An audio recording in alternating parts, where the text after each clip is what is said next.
What's up, everybody? Welcome to the Every Dad Podcast Season 2.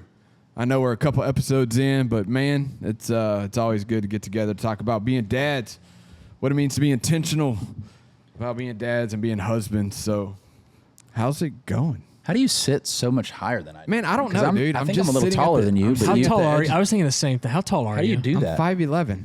Yeah, we're the same height. I'm 5'11", but my stretched pants, to reach this. it's like my pant length could be a 28 or 30, and I'd be right on track. You know what I'm saying? See, I'm a 34. You're a length 34? Yes. No, you're not. So yes, you're like I a am. 28, 34 is what you wear? No, I'm a 32, 34. 32, 34. I'm a 34, 28. I'm or 32, 29. 32, and I'll be 32 in October. Who cares? So that's why I'm struggling to reach the mic. Yep. Wait, why? Because I'm just all legs, apparently. I got a short torso, and We I mean, talked we're about- the same we height, talked and about we this have a how little many? bit last time. 6 inches different in pant length. Well, I mean, if I wear a 30, I can roll my 30 I forgot. up a couple I forgot times. he Wow. rolls it up. That makes No, a lot but more sense. that's wearing a 30. Yeah, mine cover my 34, shoes. 30, I roll up. I can roll it up, and it'd be at the top of my ankle. So really, every dad is not necessarily built the same. This is good. We're learning something new. all different shapes and sizes. All right. dumb. Every dad is not built the same. Yes, we get that. That was Yes, good, though. thank Kind you. of, sort of. Hey, that's a nice hat you got on, bro. I appreciate that. Yeah. I got this from a store. Took them a long time to make. We have every dad hats not available for purchase. Yet. We're just kind of testing some things out. We're working on some stuff. 2 of us have them on. Yes. The other one doesn't. Yep. Is there a reason why you don't have your every dad hat on? Just to be different. Whatever, man. I'll wear it on the next one. You Is it promise? weird if we all 3 wear them? Why not? No. We're trying to promote our product, man. Ladies and gentlemen, every dad. That's Right the here. Ryan. It would be good to get feedback if you see a hat you like. So if we ever do want to like make them available, Yep. we don't buy 100 of the hats that no one likes. True. So if you see one you like, then shout it out. I That's just like good. a flat bill. Comment below which one your favorite is, and maybe we'll make that one available. You're supposed to say that to the the audience. it's not so gonna that they be interact Ryan's. with us. So how's it going? Everybody good? How's the fam? You're good, man. I'm good? excited to be back and doing this. Are you? It was really nice to get together with you guys the last go around, and I forgot how much I missed it. And Aww. there was quite a few things that I think stuck out that I've already taken with me from some of our last conversations. So it's So you're learning as we go too? well, a little bit, yeah. No, all of it, yes. So, but I just forgot how valuable it is to get together with some other guys and Yeah. talk these things out, and then okay, now I got to go home and apply it. You get to go home. I get to go. You home. get to go Are home. you and apply prepared it. this time? I have about half the notes I did. I watched the first episode from season 2, and you're like, well, this time we're going to come prepared, people. Yeah. Like, we're going to come prepared. We want to be prepared in what we say. Here's the problem though, is I had like 2 pages full of, and this is I'm talking about 11 by 7 paper or whatever the standard paper size is, and Ty likes to send us his script. Hey, here's like what I kind of am thinking we should do, like an hour before we film this thing. So now I can't figure out where any of my stuff is. We can edit these. No, we can't. Okay. We're live, baby. What if we did a live one? That would be a little crazy. 4 should do people like- would watch, but if We should did do a live one- callers. We should do. We need callers. My mom would call in. Hey, I had a question for Ty. Yeah. I don't know what she'd say after that. Honestly, she's a wild card. All right, so hey, what are we talking about tonight, Ty? Since you sent the script an hour before. Well, yeah, Hour before. and hopefully you guys have had several hours to look over it. But we are going to be talking about hurry. And so, honestly, I think great transition, because the reason why I didn't want to send it, with too much time is because I didn't want to be in a hurry. I wanted to make sure that everything was right. But we are going to be talking. You could spend that back on me. I understand. I think you've confused hurry with prepared. I think, well, it's synonymous. Agree to disagree. However, we are going to be talking about the very important discipline of ruthlessly eliminating hurry from your life, because hurry is one of the most effective ways that the devil robs us of what we're supposed to do, how we're supposed to live, and the impact that we're supposed to make. So give us like a real life example of what that looks like. Sweet. So I mean, because you're saying some stuff, right? Like Yep. you're saying all the right things, but Thank you. Let's put that practically. Like, what does Okay. that look like for the life Yeah. of Ty Clark? For me. Okay. Yeah, or just in general, prescriptive, Sure. descriptive, whatever. Yeah. So prescriptively, I think that I am constantly going from one thing to the next. A lot of different metaphorical and literal, thanks to these new ones, hats that I wear. And so good plug. And so it's very easy for me to just kind of seamlessly move from like one thing to the next and not actually do anything well, not actually do anything like intentionally, but constantly like I'm at a place physically, but I'm thinking about something else that I either have to do later on that day or when I get home, if you want to put it into like a dad kind of perspective, I get home and I'm thinking about the next day, or I'm preparing, whatever it is that I need to do, or I've got a, to-do list to kind of accomplish. And I do so at the expense of being in the moment with those that are most important to me, like my wife and my children. And, one of the quotes kind of from this, I guess, episode is that children, and I would argue that, wives the same way, don't spell love Love, but they spell it Time. They spell it time. And so if you're not, That's like a coffee cup, man. We could put that on a coffee cup. so you don't think that's wordy? Time. You don't think that's like a wordy coffee cup? Time. Oh, okay. That could work. That could work. But anyway, so yeah, so that's kind of the way it plays out, I guess, in my life at least, and it's a super important thing, I think, to kind of get a grip on. So is being busy bad? No. Are we differentiating between hurry and busy? I mean, it's kind of synonymous. This is good. I don't think so. Okay. I don't think it has to be. Not the way I would think about it. I mean, we're pretty good at being lazy. Like, I don't want to confuse, hey, being in a hurry is bad, right? That doesn't give you permission to go then and be lazy. Like, we're already really good at that. Football season just started, so let the idol worship begin in America. I saw this post the other day, and it's funny, but it's only funny because it's true, where a husband hands his wife like the 2-week notice on, hey, I'm going to check out for football season, so here's your heads up, like I'm not going to be accessible. Dang, yeah. And it's getting, it's blowing up on Twitter or wherever, and it is funny, but that's exactly the point here.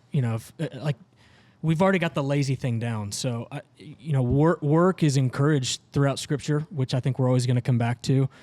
An idle person is going to find themselves in all sorts of trouble. So I don't want to confuse, busy as hurry necessarily. Does that make sense? Yeah.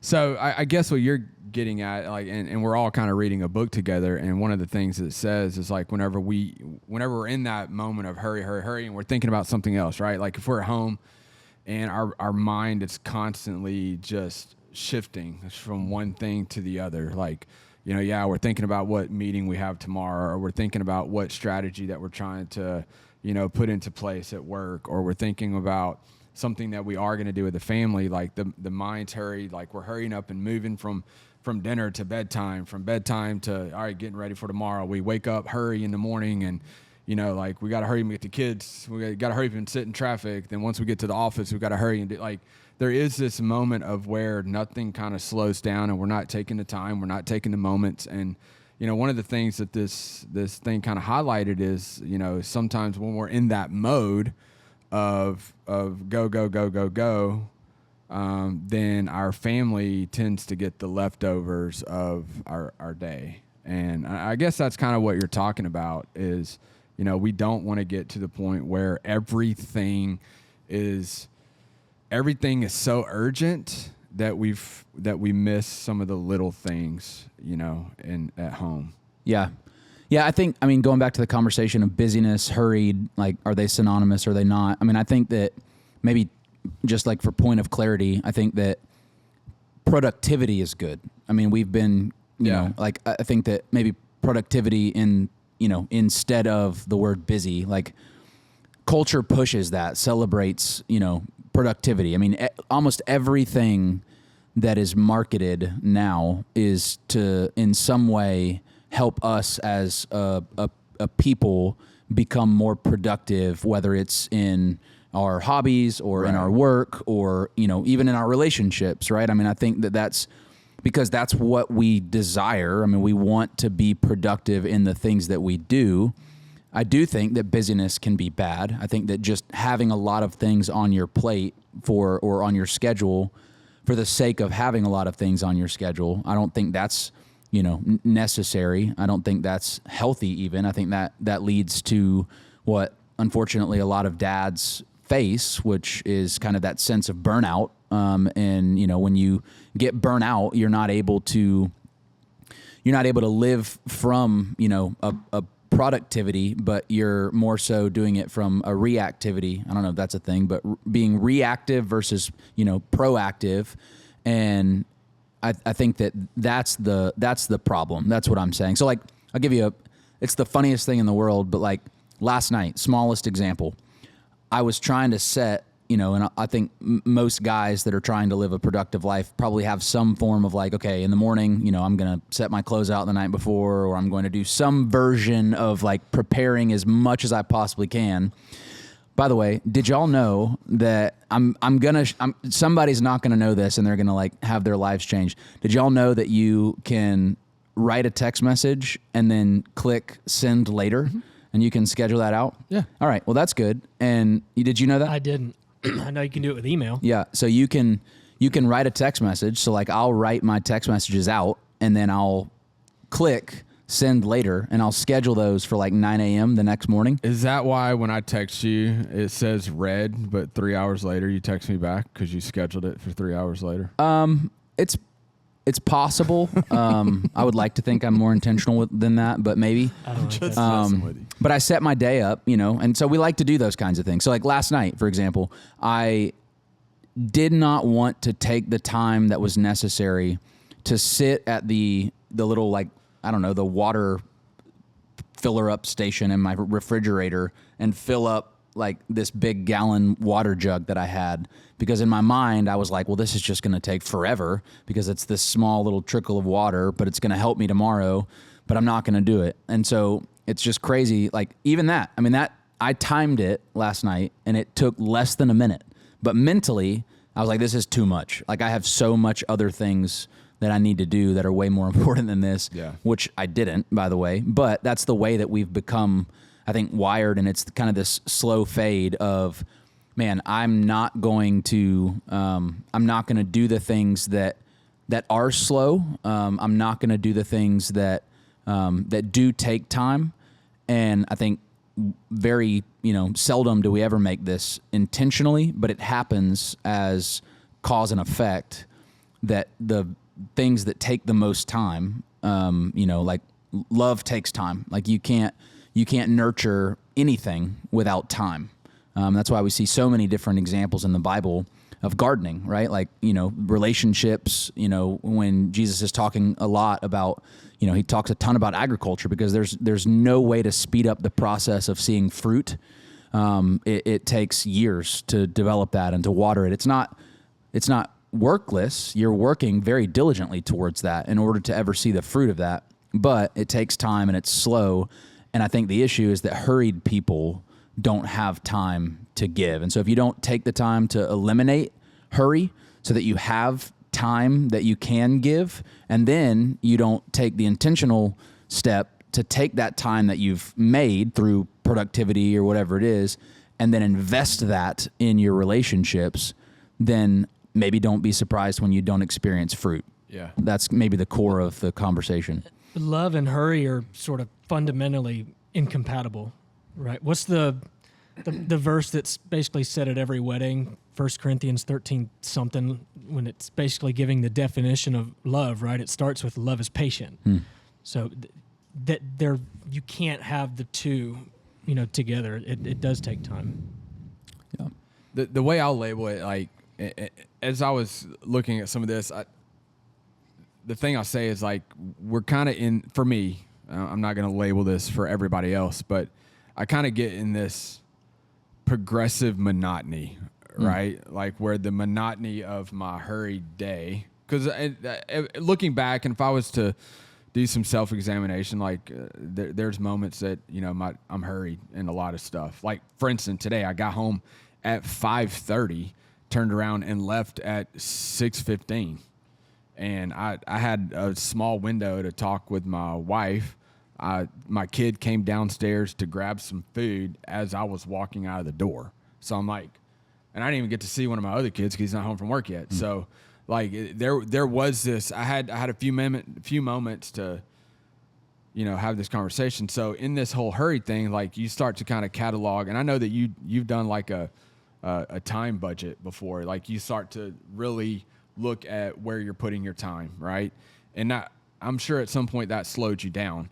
Well, for me, the progressive monotony, what I mean by that is like, sometimes we get so in the monotony of the day, right? We get up, we go to work, we do our thing, we come home, we do this, we're back in bed, we get up, we go to work, we do that. Like it's the same thing every day, to where all of a sudden that starts just to, now we're adding stuff to the day because nothing ever slows down. So now we're more and more, and that monotony is progressing, right? So I call it the progressive monotony. Like it just our monotony in life keeps progressing to where we are in danger of the people that we love getting a very small aspect of who we are, or our time, or our eye contact, touch, like anything, because we're so stinking busy. And I have maybe I've talked about this before, I have a really hard time turning that switch off, especially in a moment where you maybe only have 45 minutes or so where you're home and then you're leaving to the next thing. Right.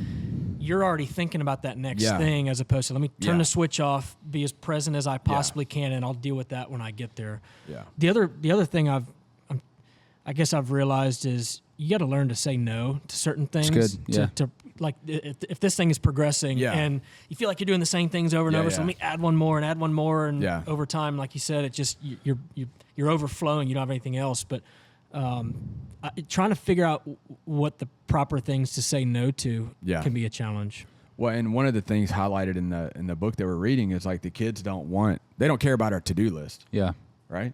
Like they care about us spending time with them, laughing with them, hanging out with them. That's a very eye-opening point. Like my kids, even though they're older than you, they don't care what my calendar looks like. Right.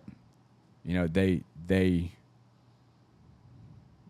need something more than my calendar. Even though stuff on my calendar provides a living for them. Right. They don't care. No. And my wife doesn't care about my calendar. Like she needs me. They don't understand what may need to be done to keep. Right. Like I remember growing up, if my dad was working overtime and wasn't home for a stretch of a week or two, and I didn't realize growing up that we were pretty close to paycheck, and that certain things had to be done. Sure. In my mind, I always thought, well, we're never going to run out of money or resources or things, right? So I don't understand, as a young child, the stress that my dad might be going through just to make it work for the month, So dealing with that as a father, and then coming home and still having to pour into your child's life, who doesn't understand or they're not capable of sympathizing with you on some of the things you're struggling with. And hopefully that's where like a wife or some other men step into your life and can sort of pick you up and keep you going and keep you rejuvenated. So that's a hard thing to separate too. Yeah. I think practically, like,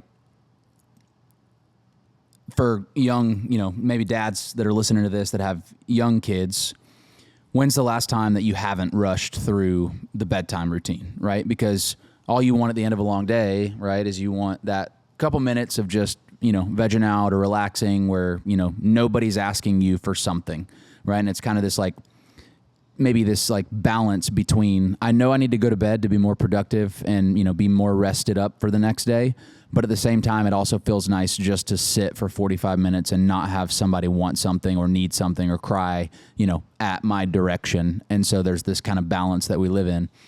And I do think just to be honest, I think, and I'm guilty of this as well, but I do think that's a direct correlation to the problem that we're addressing here. And the reason why is because those are the things that dads that are trying to live on purpose and live intentionally for their families would prioritize. Those are the things. Like, when's the last time that we have made the conversation with our wife the thing that we're going to go home and do that night, right?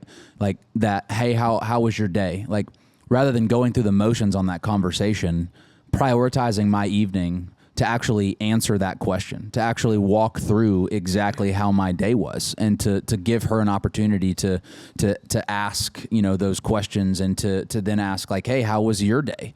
Right. And it's in those moments that one, she feels not dragged along, but brought along. She feels like you're doing that together and you guys are going on a journey together. It's the difference between, man, do you not understand how hard I'm working and all these things that I'm putting together? And it's like, no, I don't, because you don't take the time to just slow down and tell me. I would love to be a part of it, and I would love to help you with that. Same thing with the kids, right? The bedtime routine, the songs, the reading the stories. Like, we always want to try and find the shortest stories. Yeah. To be able to say, yeah, I read to the kid, right? Or, I did whatever. No, like, sit down, cherish that moment, because there's going to come a day very soon where you would give anything to have that conversation or have that moment For back. sure.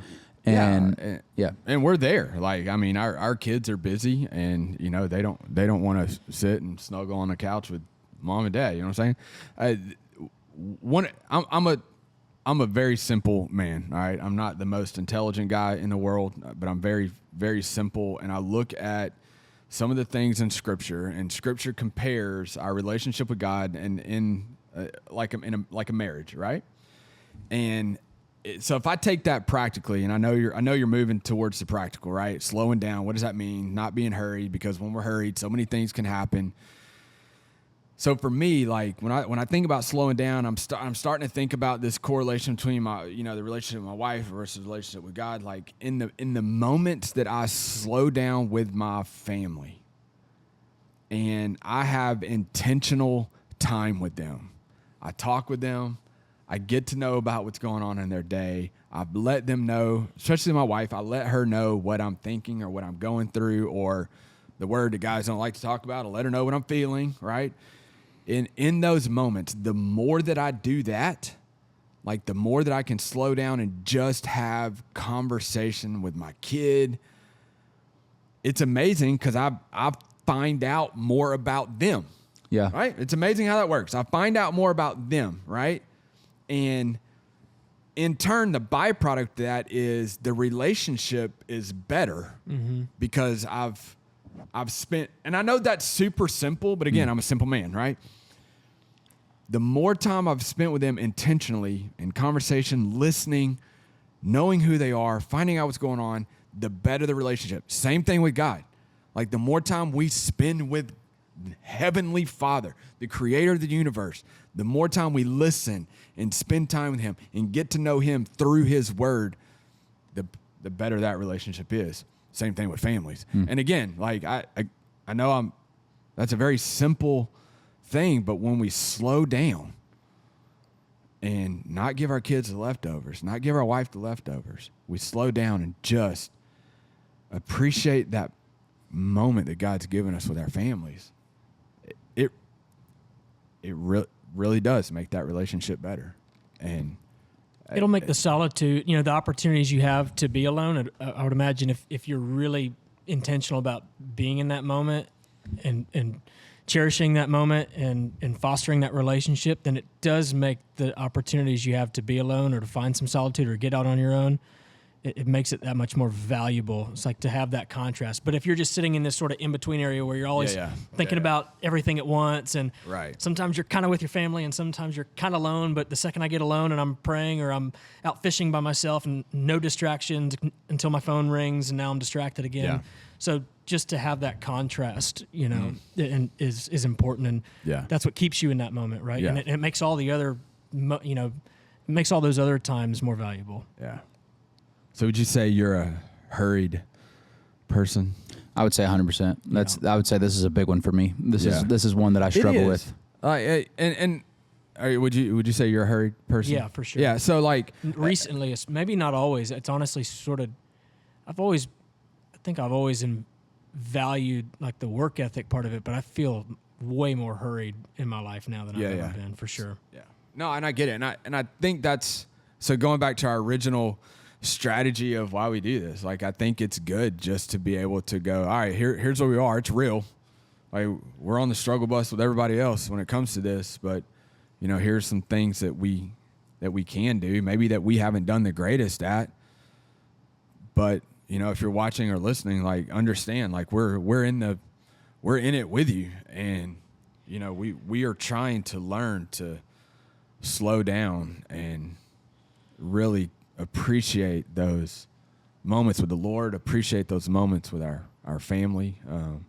Because when we're hurried, you know, it leads to other distractions, which is weird, you know, but yeah, it's a big one, man. Like, it's a big deal. So how do we move from this moment of this hurried state all the time, this progressive monotony? How do we move from it? Next time you go to Publix, choose the longest checkout line. Whatever. Are you and kidding? intentionally, So this is where the disciplines come in. intentionally choose the longest line, Just to and slow don't get down. on your phone. Just sit there, And then let one person cut in front and of then you. even let one person cut in front of you. Then I just start people watching. The next time you're in traffic and there's a line of people coming out of the neighborhood next to you, let two cars go in front of you instead of If one. when you heard me say that, you said, "Ugh, no chance." Yeah. This applies to you. This is the definition of the problem that we don't, you know, Well, we can we don't edit. intentionally. I mean, seriously, like, I mean, it's funny. I mean, can edit we're that not part gonna- out. You know what I've Ugh. literally done before What? is like, so if drive-throughs aren't quick enough, right? So when McDonald's got started, you had to order and still walk in, and they probably waited Can you 10 minutes imagine? for it to cook. They went in to order, waited 10 minutes, and thought, this is the greatest thing I've ever experienced. Right. Well, that wasn't quick enough, so now they moved to drive-throughs. The drive-throughs aren't quick enough, so now you have mobile pickup lines. So Yep. Chick-fil-A now, have you seen this? Probably. They've got a drive-through line and a mobile pickup line. So if you don't want to wait through the drive-through, you just order online and skip the rest of them and go to Right. the mobile. Well, then that's not fast enough, so we have DoorDash. So Yep. it's never fast enough. Yep. Well, it's the same thing, but like, walk that out for just a second. Like, everything that exists, like, I mean, whether it's, you know, I mean, restaurant, food industry, again, technology, like everything, all the things that are created. It's like, what are we in a rush to go and do? Like, why are you in a rush to go and get that? You don't have anything that you're going to do. It's not that important. It's like Simon Sinek does a great job, author, business guru, I guess, but he talks about that concept. He's like, take that and, you know, imagine that you don't make it to whatever's next. All right. Now, walk that out. Worst case scenario. Let's just think about it for a second. What happens? 99% of the time, absolutely nothing. Nothing happens. It's okay. Don't be in such a hurry. Slow down. Smell the roses. That's one of the most common things. Probably everybody's heard that 1,000 times. But it does take When I slow down intentionality to smell the to roses, slow I get down. stung by a bee. You know what I'm Smell saying? the roses. I wouldn't do that. It honestly. So, but yeah, no. I mean, it's if you feel hurried, the people that are in your life that are closest to you also feel like you're hurried. And then they probably feel like obligations rather than the most important appointment to keep. I mean, there's a good chance that's true. I'm sure hurried parents raise hurried kids. So they grow up and they're trying to go to school or go hang out with friends and they're frantic and rushing around. They learned it from somebody, I'm sure. Yeah. Yeah, 100%. All right, so we'll say the takeaway is slow down, be present, and then notice a change. It's good. All right? Slow down, be present, and notice a change. All right, you got anything else, Ty? I'm good. Blakey boy, you got anything? Hey, thank you for watching. Thank you for listening right here on the Every Dad Podcast. We'll see you very soon.